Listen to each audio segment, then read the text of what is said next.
How we doing, folks? Today I'm here in the studio with the kayak. I'm getting ready to go on an excursion tonight, a little stroke stream, NOIR as I've taken to calling it. And so I thought I'd give you a little behind the scenes look to see what went into the prep and the devices I put together to make the night come alive. Let's get into it. All right, so boring stuff first. I got my power bank here, which powers my camera and my phone.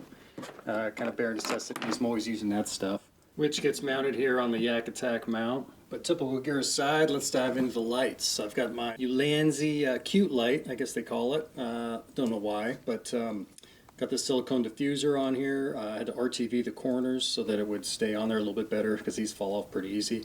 But this is going to go in my brackets here. Let's take a look. Put one here, right? Slide it in. It's going to aim on my face. And then I'll have another one in this bracket here.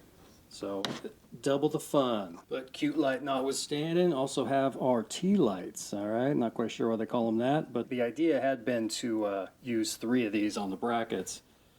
But when I found that cute light, I was like, let's go for that instead. And then those get mounted up here in the back for a little bit of backlight. Also illuminate the flag. We'll see. Who's to say if it's going to work or not, but that's the idea. And I definitely lucked out that these mount up just right on the brackets for the life preserver safety ring. Which brings us to the impression where I keep the kids. You know what I'm saying? Right here. Boom. Can't forget Dewey and Webigail. I got these Night Ice rechargeable glow sticks. This should be just perfect insofar as the water's going to ride right up next to it. Should light up the water right underneath them. I was thinking of putting them inside, but this hole's not big enough.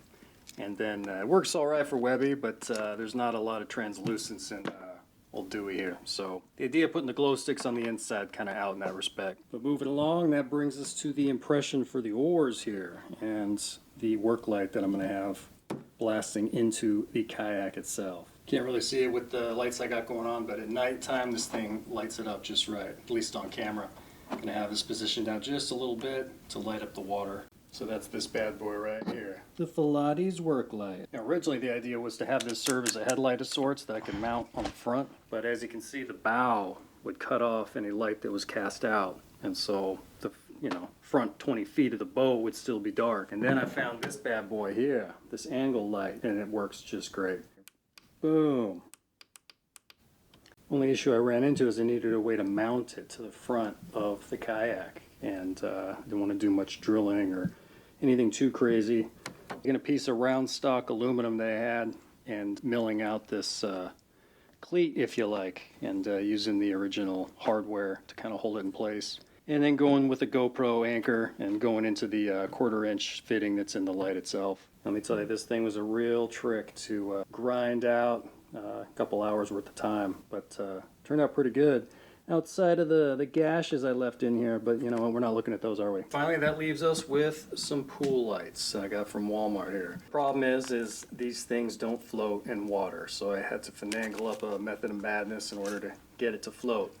Bought a pool noodle, sliced it up with my Proxxon foam cutter. These came with a metal plate for these magnets that are on the back, and so I sewed up a little sleeve for those with a basting stitch on some of that material for keeping the weeds out of your dirt, and then I just used some fishing line and a little anchor for your line. You can kind of see it in there. Nice tight, and it's not going anywhere because you could push on this from the side and the magnets would kind of pop out despite how strong it was. So we got 12 of these bad boys. We should light up the waters there in no small part. We'll see. They don't get too terribly bright, but it should make for some nice ambience regardless.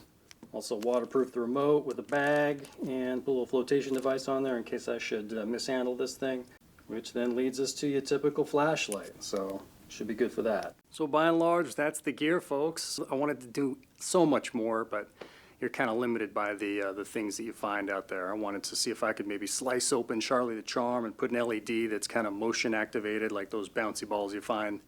But I haven't seen any anywhere, so we'll just have to save it for another time, I suppose. That's to say, I wanted to put lights all over the place, but you go a little too crazy. This stuff ain't free. It's not cheap either in the long run. So I got to kind of stay on budget, if you like, even though there isn't one. That said, that's been the behind the scenes for the Stroke Stream NOIR. Hope you got some ideas. Keep stroking and take care of yourselves.